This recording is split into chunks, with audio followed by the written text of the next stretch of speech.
예수께서 이 말씀을 하시고 예루살렘을 향하여 앞서서 가시더라. 감람원이라 불리는 산 쪽에 있는 벳바게와 베다니에 가까이 가셨을 때 제자 중 둘을 보내시며 이르시되 너희는 맞은편 마을로 가라. 그리로 들어가면 아직 아무도 타보지 않은 나귀 새끼가 매여 있는 것을 보리니 풀어 끌고 오라. 만일 누가 너희에게 어찌하여 푸느냐 묻거든 말하기를 주가 쓰시겠다 하라 하시매 보내심을 받은 자들이 가서 그 말씀대로 만난지라. 나귀 새끼를 풀 때에 그 임자들이 이르되 어찌하여 나귀 새끼를 푸느냐 대답하되 주께서 쓰시겠다 하고 그것을 예수께로 끌고 와서 자기들의 겉옷을 나귀 새끼 위에 걸쳐놓고 예수를 태우니 가실 때에 그들이 자기의 겉옷을 길에 펴더라. 이미 감람산 내리막길에 가까이 오심에 제자의 온 무리가 자기들이 본 바 모든 능한 일로 인하여 기뻐하며 큰 소리로 하나님을 찬양하여 이르되 찬송하리로다. 주의 이름으로 오시는 왕이여 하늘에는 평화요 가장 높은 곳에는 영광이로다 하니 무리 중 어떤 바리새인들이 말하되 선생이여 당신의 제자들을 책망하소서 하거늘 대답하여 이르시되 내가 너희에게 말하노니 만일 이 사람들이 침묵하면 돌들이 소리 지르리라 하시니라. 가까이 오사 성을 보시고 우시며 이르시되 너도 오늘 평화에 관한 일을 알았더라면 좋을 뻔하였거니와 지금 내 눈에 숨겨졌도다. 날이 이를지라 내 원수들이 토둔을 쌓고 너를 둘러 사면으로 가두고 또 너와 및 그 가운데 있는 내 자식들을 땅에 메어치며 돌 하나도 돌 위에 남기지 아니하리니 이는 내가 보살핌 받는 날을 알지 못함을 인함이니라. 성전에 들어가사 장사하는 자들을 내쫓으시며 그들에게 이르시되 기록된 바 내 집은 기도하는 집이 되리라 하였거늘 너희는 강도의 소굴을 만들었도다 하시니라. 예수께서 날마다 성전에서 가르치시니 대제사장들과 서기관들과 백성의 지도자들이 그를 죽이려고 꾀하되 백성이 다 그에게 귀를 기울여 들으므로 어찌할 방도를 찾지 못하였더라.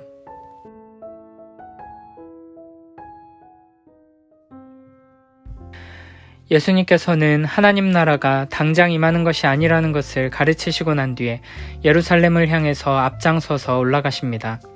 그곳에는 십자가의 고난과 죽음이 기다리고 있지만 예수님께서는 그 너머에 있는 영광의 부활 그리고 재림을 통한 완성까지를 바라보시며 힘차게 앞장서서 나아가시는 것입니다. 29절에서는 예수님께서 감람원이라 불리는 산 쪽에 있는 벳바게와 베다니에 가까이 가셨다고 말합니다. 37절에서도 감람산을 언급하고 있는데 이 장소는 스가랴 14장 4절에 종말의 메시아가 오셔서 서는 장소로 예언되고 있습니다. 예수님께서는 이제 예루살렘이 눈앞에 보이는 감람산까지 오셔서 제자 둘을 맞은편 마을로 보내십니다. 그리고 그곳에 가면 아직 아무도 타보지 않은 나귀 새끼가 매어 있을 것이니 풀어 끌고 오라고 말씀하십니다. 그리고 만일 누가 어찌하여 푸느냐 묻거든 주가 쓰시겠다 하라고 하십니다. 이에 제자들은 맞은편 마을로 갑니다. 그리고 그곳에서 예수님께서 말씀하신 대로 나귀 새끼를 보게 됩니다. 그들이 매여 있는 나귀 새끼를 풀 때 그 주인들이 어찌하여 나귀 새끼를 푸느냐고 말합니다. 이에 제자들은 예수님께서 말씀하신 대로 주께서 쓰시겠다고 답하고 그 나귀 새끼를 예수님께로 끌고 옵니다. 이 장면을 통해 우리는 예수님께서 모든 상황을 주관하시는 분이심을 확인하게 됩니다. 예수님께서는 직접 가서 확인하지 않으시고도 맞은편 마을에 아무도 타보지 않은 나귀 새끼가 있다는 것을 아셨고 그 나귀를 데려올 수 있도록 역사하셨습니다. 나귀의 주인들은 이미 예수님의 사역과 가르침에 대해 전해 듣고 예루살렘으로 오시는 예수님에 대한 기대감을 가지고 기다리고 있었을 수도 있습니다. 그래서 주가 쓰시겠다 했을 때 기꺼이 나귀 새끼를 내어준 것입니다. 어쨌든 나귀를 데려오는 과정을 통해 우리는 예수님께서 모든 것을 알고 계시고 예루살렘으로 올라가는 일을 위해 모든 것을 준비하시고 뜻하신 대로 이루고 계심을 알 수 있습니다. 그리고 무엇보다도 예수님께서 나귀를, 그 중에서도 아무도 타보지 않은 나귀 새끼를 준비하신 이유는 성경에 예언된 말씀을 이루시기 위함입니다. 스가랴 9장 9절에는 이렇게 예언되어 있습니다. 시온에 따라 크게 기뻐할지어다. 예루살렘에 따라 즐거이 부를지어다. 보라, 내 왕이 내게 임하시나니 그는 공의로우시며 구원을 베푸시며 겸손하여서 나귀를 타시나니 나귀의 작은 것 곧 나귀 새끼니라. 예수님께서는 예루살렘으로 들어가시는 장면을 통해 이 예언을 성취하시면서 자신이 하나님의 말씀에 약속된 바로 그 메시아 그리스도라는 사실을 분명히 드러내 보여주시는 것입니다. 예수님께서는 왕으로서 예루살렘에 들어가십니다. 그러나 보통의 세상 왕들과 같이 크고 힘센 말을 타고 화려한 수행원들과 강력한 군대와 함께 성으로 들어가시는 것이 아니라 작은 나귀를, 게다가 아직 다 자라지 않은 어린 나귀를 타고 들어가십니다. 이는 예수님의 왕으로 오심과 왕으로 일하심이 이 세상의 왕들과는 다르다는 것을 보여줍니다. 스가랴 9장 10절에서는 이렇게 말씀하십니다. 내가 에브라임의 병거와 예루살렘의 말을 끊겠고 전쟁하는 활도 끊으리니 그가 이방 사람에게 화평을 전할 것이요 그의 통치는 바다에서 바다까지 이르고 유브라데 강에서 땅끝까지 이르리라. 예수님께서는 하나님의 말씀 안에 예언된 이스라엘의 왕으로 예루살렘에 들어가시는데 세상 왕들과 같이 폭력으로, 힘으로, 공포로 다스리는 왕이 아니라 겸손하셔서 자기를 낮추시며 오히려 그 백성을 섬기는 왕으로 오셨습니다. 지금 이스라엘 백성들과 심지어는 예수님의 제자들조차도 예수님께서 메시아로서 강력한 힘과 능력으로 로마를 몰아내고 이스라엘 왕국을 재건하기를 기대하고 있지만 예수님께서는 나귀 새끼를 타고 들어오시면서 평화의 왕으로 오셨음을 보여주시는 것입니다. 사람들은 예수님께서 로마의 창과 방패를 부셔버리시기를 기대했지만 예수님께서는 오히려 에브라임, 곧 이스라엘의 병거와 말을 끊고 전쟁하는 활도 끊으시며 온 세상에 화평을 주는 왕으로 오셨습니다. 하나님께서 이 땅 가운데 참된 평화로 가득한 하나님 나라를 세우시는 방식은 세상의 통치 방식과 전혀 다르다는 것을 우리는 기억해야 합니다. 우리 주님께서 왕으로 다스리시는 방식은 폭력과 힘과 공포가 아니라 온유함으로 사람의 마음을 움직이시고 사랑으로 자발적인 순종을 이끌어내시는 방식입니다. 십자가의 원수들을 매달아 죽이는 것이 아니라 스스로 십자가에 달려 죽임당하시는 방식입니다. 이와 같은 예수 그리스도의 통치만이 이 땅에 참된 평화를 가져온다는 것을 기억하며 나귀 새끼를 타신 참된 왕이신 그리스도를 따르는 하나님 나라의 백성들답게 이 땅 가운데 겸손과 사랑과 낮아짐으로 이 세상을 이기는 하나님 나라의 영광과 평화를 가져오는 복된 우리 모두가 되길 축복합니다. 예수님께서 나귀 새끼를 타고 가실 때 예수님의 제자들은 자기의 겉옷을 길에 폈습니다. 또한 예수님을 따르는 제자의 온 무리가 기뻐하며 큰 소리로 하나님을 찬양하며 이렇게 외쳤습니다. 찬송하리로다 주의 이름으로 오시는 왕이여 하늘에는 평화요 가장 높은 곳에는 영광이로다. 이는 시편 118편 말씀을 인용한 것입니다.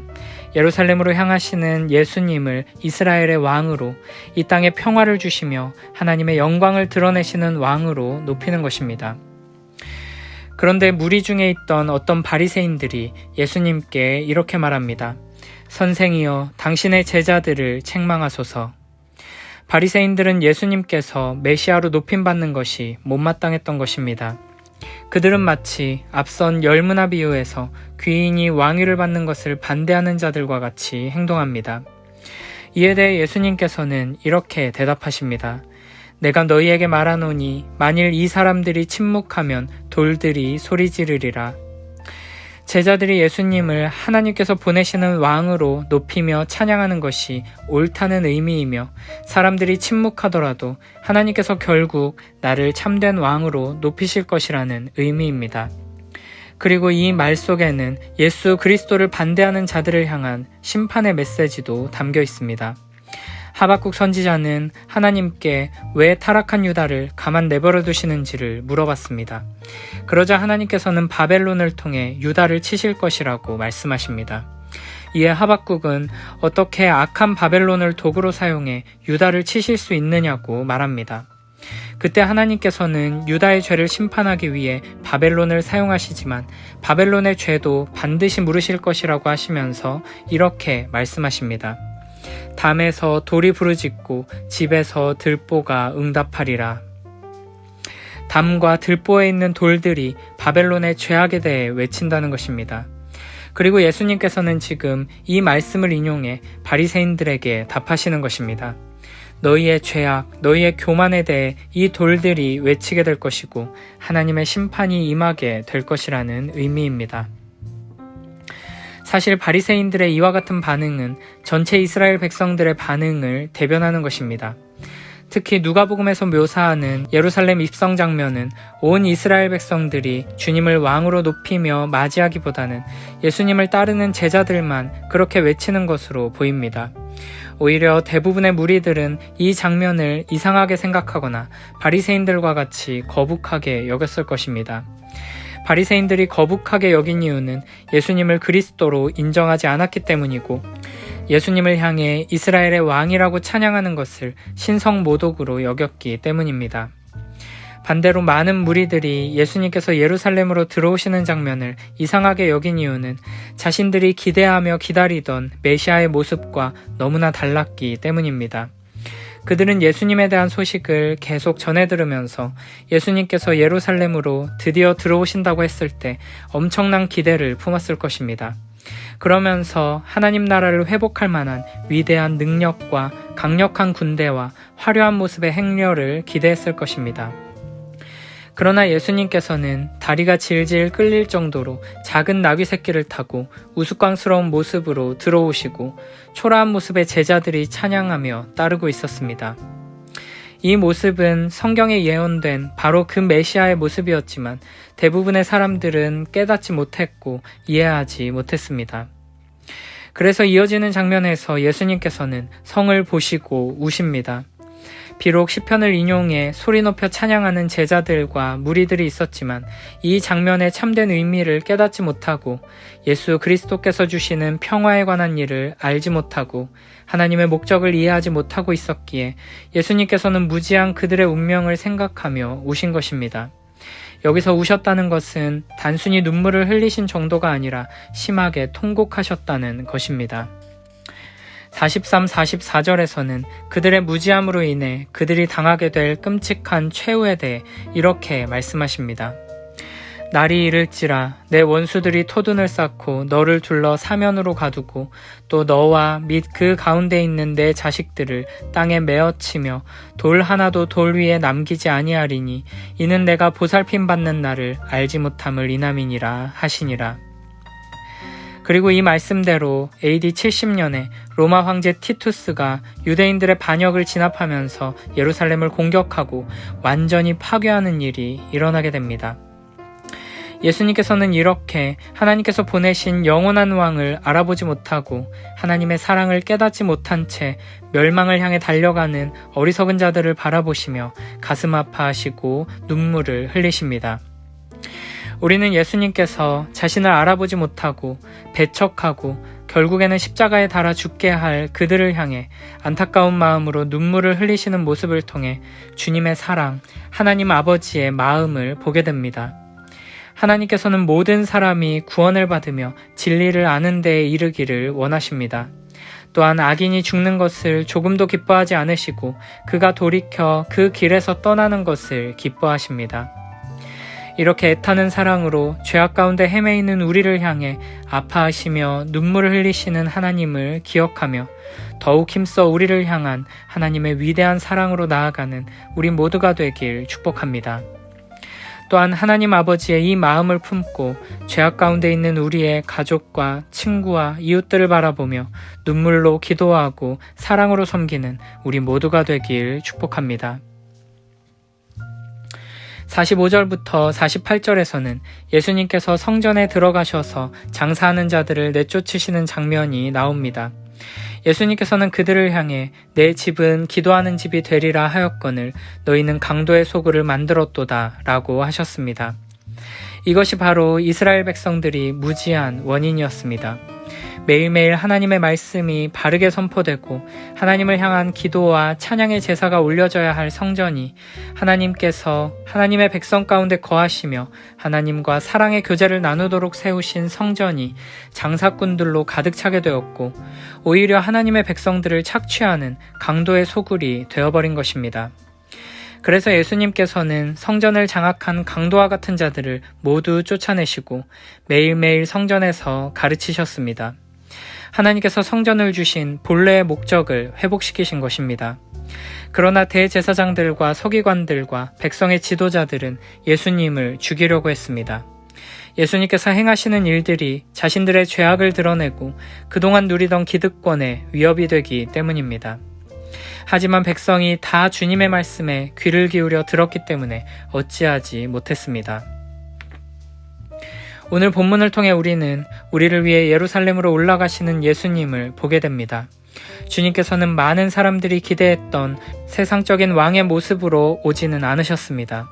하지만 하나님께서 약속하신 바로 그 구원자로 우리를 죄에서 구원하시는 평화의 왕으로 오셨습니다.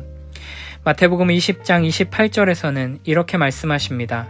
인자가 온 것은 섬김을 받으려 함이 아니라 도리어 섬기려 하고 자기 목숨을 많은 사람의 대속물로 주려 함이니라. 아멘. 그리고 주님께서 장차 다시 오실 때에는 심판의 주로 백마를 타고 오실 것입니다. 요한계시록 19장 11절에서는 이렇게 말씀하십니다. 또 내가 하늘이 열린 것을 보니 보라 백마와 그것을 탄 자가 있으니 그 이름은 충신과 진실이라. 그가 공의로 심판하며 싸우더라. 아멘. 예수 그리스도께서 심판의 주로 다시 오실 때까지 우리는 나귀 새끼를 타고 평화의 왕으로 오신 주님의 그 길을 따라가야 합니다. 자기 자신을 내어주시는 아름다운 사랑으로 우리를 사랑하신 주님과 함께 죄인들을 위해 울고 악한 원수들을 향해 거룩한 분노를 쏟으며 매일매일 주님의 가르침에 귀 기울이며 주님을 따르는 복된 우리 모두가 되길 축복합니다.